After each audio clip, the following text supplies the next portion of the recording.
담쟁이는 결국 그 벽을 넘는다. 오늘 말씀 제목입니다. 도종안의 시 담쟁이를 읽고 감동을 받았습니다. 잠깐 소개하면 저것은 벽, 어쩔 수 없는 벽이라고 우리가 느낄 때 그때 담쟁이는 말없이 그 벽을 오른다.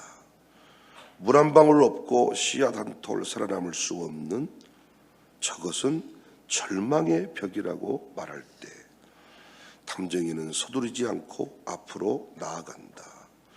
한 뼘이라도 꼭 여럿이 함께 손을 잡고 올라간다. 푸르게 절망을 다 덮을 때까지 바로 그 절망을 잡고 놓지 않는다.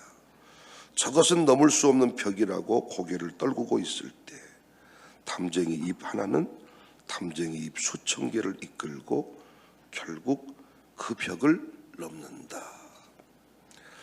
물 한 방울 없이 메마른 벽을 타고 오르는 담쟁이의 끈질긴 모습, 오늘 본문의 가나안 여인과 닮았습니다.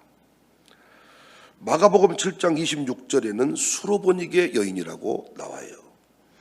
가나안 여자라고 표현한 것은 유대인의 입장에서 이방인임을 강조한 것이고, 수로보니게는 로마 제국의 행정구역 내에 속한 헬라화된 여인이다. 관점이 조금 다릅니다. 여하튼 이 여인에게는 적어도 절망의 벽이 여러 개가 있었습니다. 첫 번째 절망의 벽은 흉악하게 귀신 들린 딸. 21절에 가나안 여자 하나가 그 지경에서 나와 소리질러 이르되 주 다윗의 자손이여 나를 불쌍히 여기소서, 내 딸이 흉악하게 귀신 들렸나이다. 요즘에는 귀신 들린 사람들을 많이 보지 못합니다마는 정말 예전에 귀신 들린 자들이 많았습니다. 물론 이 시대는 귀신 들린 어떤 이런 모습, 형태가 조금 달라진 것 같아요. 그런데 오늘 본문에서 여인이 딸이 귀신이 들렸는데 나를 불쌍히 여겨달라 그래요. 부모라면 알 수 있는 이야기죠. 딸은 오히려 즐거울지 모릅니다. 딸은 아무것도 모르니까 차라리 신간이 편합니다. 그런데 미쳐있는 귀신 들려서 괴로워하는 딸을 바라보는 부모의 심정은 어떻습니까? 말로 표현할 수가 없지요. 저는 우리 교회 등록한 분 중에 아들 문제 때문에 찾아왔어요. 아들이 엄마를 패는 거예요.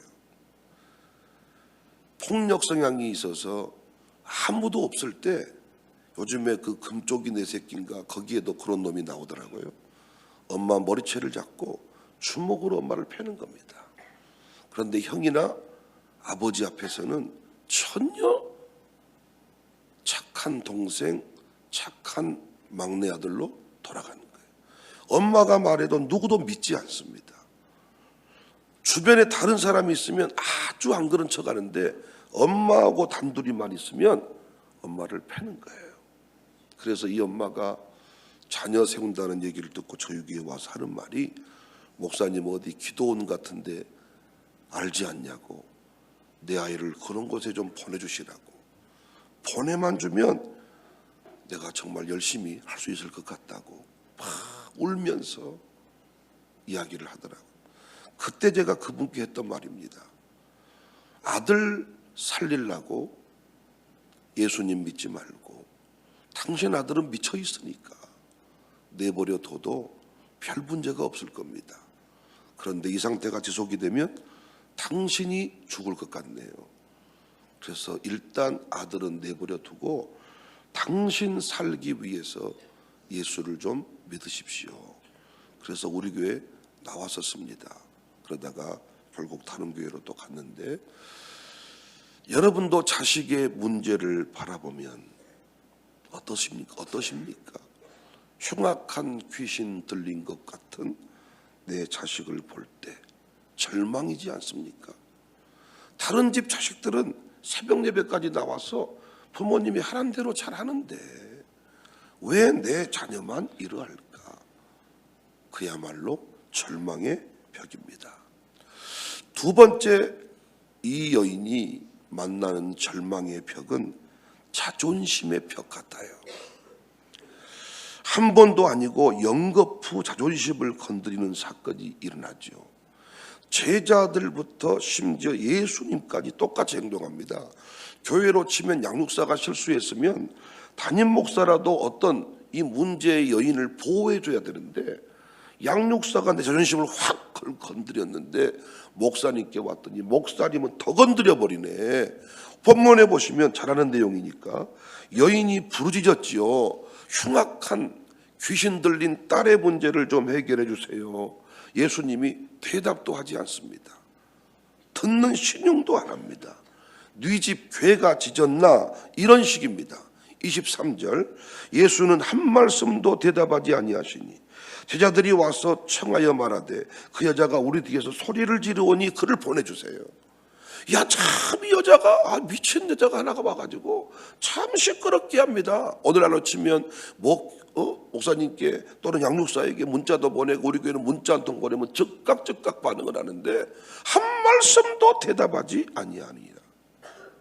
심지어는 시끄러우니까 쫓아버리자.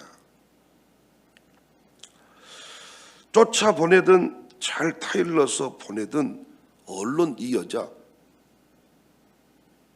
보내라는 거예요. 예수님도 제자들도 똑같아요. 그런데 모든 사람에게 예수님이 다 이렇게 했다면 괜찮아. 근데 지금까지 큰 무리가 데려온 각색 병자들은 다 고쳐줬어.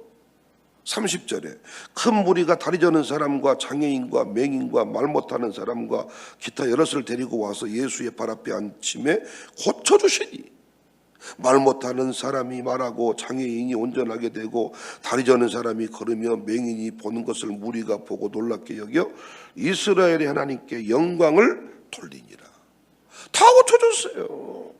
그런데 이상하게 이 여인에게는 가혹한 말씀을 하시고 돌아보지도 아니하시네요. 24절, 예수께 대답하여 이르시되 나는 이스라엘의 집에 잃어버린 양 외에는 다른 데로 보내심을 받지 아니하였노라. 이스라엘 백성이 아니니 고쳐줄 수 없다. 얼마나 자존심이 상하는 상황입니까? 다른 문제도 아니고 내 딸 문제 가지고 왔는데, 소문 듣고 왔는데 쫓아버려라. 예수님이 겨우 입을 열어 하신 말씀이 나는 너 고칠 수 없다. 절망 아닙니까? 산 넘어 산 아닙니까? 어째 내 신선은 이럴까요? 어째 나는 꼭 이럴까요? 그러면 그렇지, 나 같은 인생에게 무슨 복이 임하겠어? 무슨 기적이 있겠어? 이럴 수 있는 상황인데 이 여인은 포기하지 않고 예수님께 구합니다. 25절, 여자가 와서 예수께 절하며 이르되 주여 저를 도우소서. 큰맘 먹고 다시 한번 해보자. 그리고 이번에는 절을 하네요. 그랬더니 이번에 예수님 마음이 활짝 열려서 네가 절하냐 이게 아니라 이제는 욕해버리네요.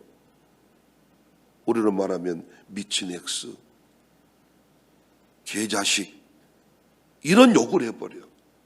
여러분이 담임 목사한테 이런 소리 들었다면 살겠습니까? 제가 어제도 그런 설교했습니다마는 진짜 사실 바닥이었으면서 진짜 지난날에 우리 모두 형편없는 사람이었으면서 한마디 했더니 성질내고, 이게 우리 모습인데 오늘 본문에 예수님으로부터 26절에 대답하여 이르시되 자녀의 떡을 취하여 개들에게 던짐이 마땅하지 아니하리라. 개라는 겁니다. 졸지에 너한테 줄 떡 없다. 내 자식한테 줄 떡이지 개한테 무슨 떡을 주냐. 이쯤 되면 가르침 받고 떠납니다. 그런데 포기하지 않았습니다. 죄 취급에도 좋으니 고쳐달라.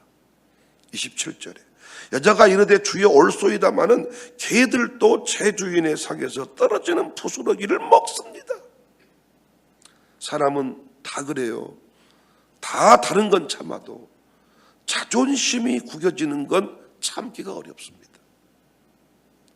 신앙생활 하면서도 다른 건 다 참는데 내 남편의 자존심을 밟아버린 것 부인이 흥분합니다.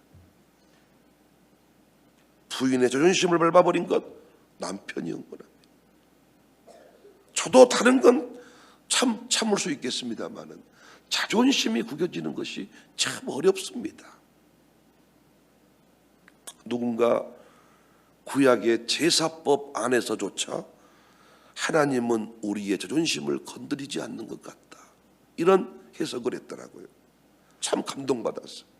무슨 말이냐, 구약의 제물을 드릴 때 가난한 자들에게는 소나 양이 아닌 비둘기를 드리라 그랬어요. 그런데 소나 양은 가죽을 벗기고 제물로 드리는데 비둘기는 그냥 드리라 그랬어요. 이분이 이렇게 해석을 한 거예요. 가뜩이나 작은 거 가지고 왔는데 털 뜯어버리고 가죽 벗겨서 뭐냐 그 말이야. 그래서 있는 그 통 그대로 제물을 드리라고 했다. 하나님은 가난한 자의 마음을 이렇게 헤아려 주신다. 우리의 자존심을 상하지 않게 두신다. 이렇게 해석을 했습니다. 교회는 원래 자존심을 지켜주는 곳입니다. 저도 여러분의 자존감을 높여드리고 지켜드리기 위해 얼마나 많이 노력합니까? 그런데 오늘 본문의 여인은 예수님으로부터 자존심이 짓밟아 뭉개지는 경험을 하고 있습니다. 세 번째 절망의 벽은 그래서 무너지는 마음이 아니었을까 생각을 해봅니다. 흉악하게 귀신 들린 딸 고치려고 예수님께 왔는데 자존심이 상한 정도가 아니라 뭉개져 버렸네. 이쯤 되면 포기하고 싶은 마음이 들지 않겠냐고요. 그런데 자식이 뭐길래 포기하지 않고 또 달려듭니다. 여러분 같으면 어떻겠습니까? 샬롬 스쿨에 입학시키겠다고 큰맘 먹고 왔는데 1차, 2차, 3차 계속해서 거절당할 때 어찌하시렵니까? 끝까지 그래도 응답받고 왔으니 이 학교에 내 자녀 입학시키겠습니다 하시렵니까? 이 학교 아니면 학교 없다냐? 광주만 해도 대안학교가 몇 개는 된다 이러시겠습니까? 이 교회 등록하려고 왔는데 등록 받아주기는커녕 당신 우리 교회 못 다녀 라고 어떤 정말 인신공격 이상의 어떤 짓밟힘을 당했다면 우리는 지금 입구에서 안내하신 분들이 예수님 오신 것처럼 맞아주잖아요. 그러다가 자기 조금 비상하게 하면 이 교회는 사랑이 있니 없니 한단 말이에요. 그러니까 여러분 같으면 이 상황이 어떠하시겠냐고요. 그런데 본문의 여인은 탐쟁이 입 하나가 수천 개의 입을 이끌고 결국 그 벽을 넘는 것처럼, 제가 서론에 말씀드렸죠. 이 여인이 탐쟁이를 닮았다. 물 한 방울이 없어요. 그런데 넘어가요. 절망을 끌어안고 함께 손을 잡고 넘어가요. 신앙생활 홀로 하시는 분들을 볼 때 이런 모습을 제가 느껴요. 누구도 그 집에서 그를 인정해 주지 아니하는데 세 자녀를 데리고 두 아들 딸들을 데리고 끝까지 교회가 뭐라고 하든지 간에 어떤 상황이 일어났든지 간에 끝내 벽을 넘고야만은 이 시대에 탐쟁이들이 있다고요. 결국 예수님이 이 여인에게 28절 예수께 대답하여 이르시되 여자여 내 믿음이 크도다. 내 소원대로 되리라. 그때로부터 그의 딸이 낳으니라. 대단한 모습이 아닐지라도, 누가 인정해주지 아니할지라도 끝내 내가 벽을 넘어설 때 내 믿음이 크도다. 내가 결국은 내 아들, 딸 살리는 것이 중요하지. 내 자존심 세우는 게 중요합니까? 내 딸이 지금도 흉악한 귀신에 들려서 살고 있다면 여러분은 편하시겠습니까? 자존심이 구겨지는 게 뭐가 중요한가? 그런데 이 시대 여러분과 저는 아들, 딸이 귀신 들릴지라도 자존심 세우는 게 더 중요하더라고요. 병 걸려 죽어버릴지라도 자존심 상하는 건 못 참아. 요한복음 16장 16절에 참 재밌는 말씀이 나와요. 조금 있으면 너희가 나를 보지 못하겠고 조금 있으면 나를 보리라. 무슨 뜻이에요? 조금 있으면 못 본다는 건 뭘 말해요? 십자가에서 내가 죽는다. 조금 있으면 나를 보리라. 무슨 말이에요? 부활한다. 이 말씀하시고 9시간 후에 십자가 이제 죽습니다. 어디 제주도 가는 거예요? 죽으러 가면서 잠시 뒤 나를 못 볼 거다. 잠시 뒤 나를 볼 거다. 정말 잠시 뒤에 부활하셨습니다. 초대교회 그리스도인들은 사자에게 잡아먹히는 순교를 종종 당했는데 대부분의 신자들은 찬송하면서 사자의 밥이 됐다 그래요. 그런데 어린아이들은 사자가 두려우니까 울음을 터뜨리는 거예요. 그때마다 엄마가 이 아이에게 하는 말이 아가야 잠깐만 참아라. 곧 밝아진단다. 모든 것이 잠깐이다. 고난은 항상 존재하는데 왜 고난이 존재합니까? 고난을 통하여 우리의 믿음이 커집니다. 구원받은 믿음 가지고는 하나님 나라 확장 못 시킵니다. 구원받은 믿음은 크고 작고가 없습니다. 그래서 구원은 부끄럽지 않아요.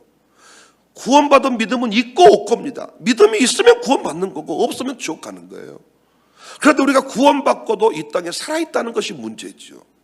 구원받은 자가 이 땅에 살아있는데 이 땅에 살아서 주의 나라를 확장시키고 내 아들, 딸들을 구원하고 내 가족을 세우는 일은 큰 믿음, 작은 믿음.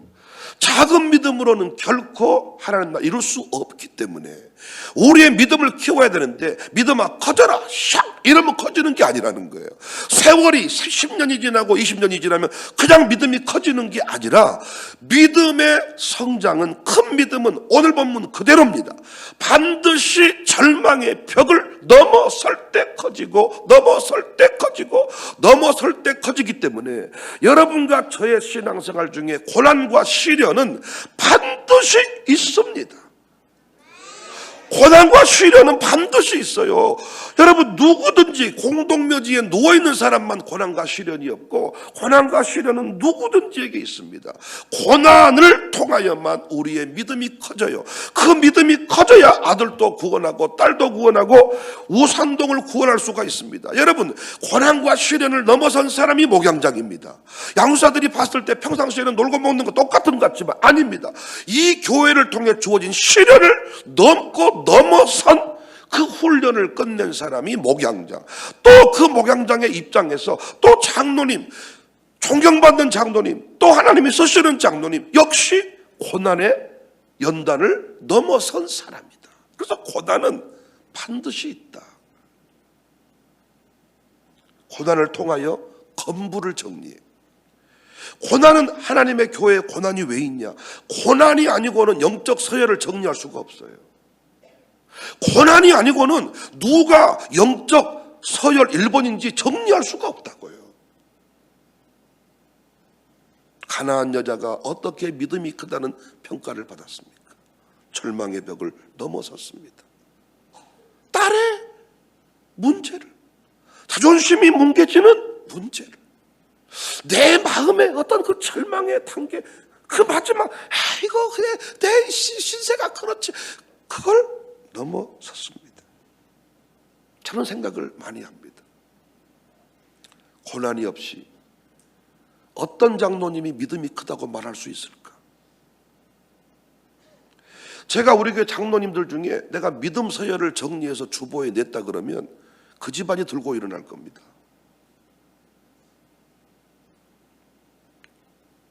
김병관 장로님이 믿음이 좋은가요?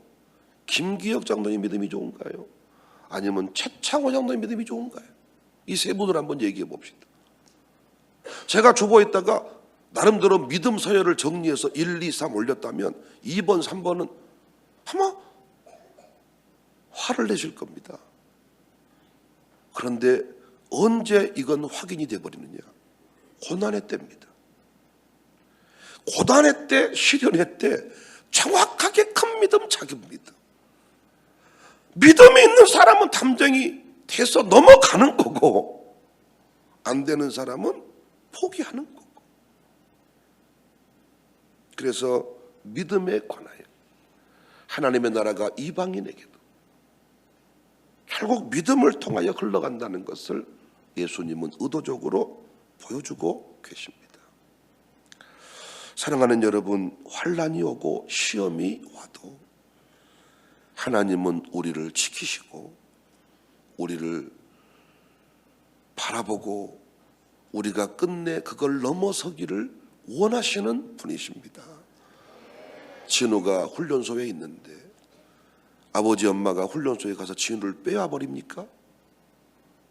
기도하면서 진우야, 한 주가 지났다. 진우야, 2주차를 맞는다. 진우야, 얼마 안 남았다. 가슴 졸이면서 넘어서기를 원하는 것이 부모의 심정입니다. 고린도서 10장 13절, 사람이 감당할 시험 밖에는 너희가 당한 것이 없나니 오직 하나님은 미쁘사 너희가 감당하지 못할 시험 당함을 허락하지 아니하시고 시험 당할 즈음에 또한 피할 길을 내사 너희로 능히 감당하게 하시느니라. 시편 43편 5절에 내 영혼아 내가 어찌하여 낙심하며 어찌하여 내 속에서 불안해하는가. 넌 하나님께 소망을 두라. 그가 나타나 도우심으로 말미암아 내 하나님을 여전히 찬송하리로다. 탐쟁이는 결국 그 벽을 넘는다. 우리 김기혁 장로님은 결국 그 벽을 넘는다. 김병관 장로님은 결국 그 벽을 넘는구나. 광주청사교회는 결국 그 벽을 넘는구나. 결국 그 벽을 넘어서 부흥 미션 완수하는구나. 주변 사람들이 청사교회 평가를 결국 청사교회는 벽을 넘는구나. 결국 해내는구나. 사람들이 뭐라고 하는 거 중요치 않아요, 여러분. 항상 되고 나면 그럴 줄 알았다 그럽니다. 말을 바꾸는 게 사람이야. 안 될 때는 무리할 때부터 알아봤다 이러지만 되면 역시 사이즈가 다르더라니까. 사람들의 말에 신경 쓰지 말고 아들, 딸 살리러 오셨잖아요. 우리 가정 세우려고 오셨잖아요. 부흥 미션 완수하려고 오셨잖아요. 아닙니까? 하나님께 주신 약속 붙잡고 오셨잖아요. 물 한 방울 없어도, 격려 한마디 없어도, 누가 잘한다는 칭찬 한마디 없어도 결국 그 권사님은 담을 넘는다. 절망을 끌어안고 손에 손을 잡고 담을 넘는다. 여러분과 저의 평가일 수 있기를. 여러분과 저의 이름 또 바꾼다면 탐쟁이였으면 좋겠어. 탐쟁이가 가면 푸른 잎으로 다 덮어버리더라고요. 그 흉측했던 벽이 그 푸른 잎 아래로 덮어져버려요. 그래서 청나 언덕 선교사들이 와서 그 아이비리그 대학 벽에 타고 올라가는 그 탐쟁이 넝쿨을 심었다는 거예요. 저도 샬롬 스쿨에다가 청나 청사 전재규 장로님이 감동하시는 게 청나 언덕이었는데 어떻게 청사교회냐고. 그래서 우리 의뢰처풀에다가도 탐쟁이 넝쿨을 좀 심어서 좀 그 벽을 덮고 싶은 자영업자들한테 말해도 잘 신경을 써주지를 않더라. 그거 심어서 타고 올라가면요 벽을 덮습니다. 끝내 타고 올라갑니다. 지붕 위로 올라가고 결국 건물을 새롭게 합니다. 탐쟁이는 탐을 넘는다. 여러분 힘을 내셔서 손잡고 넘어갑시다.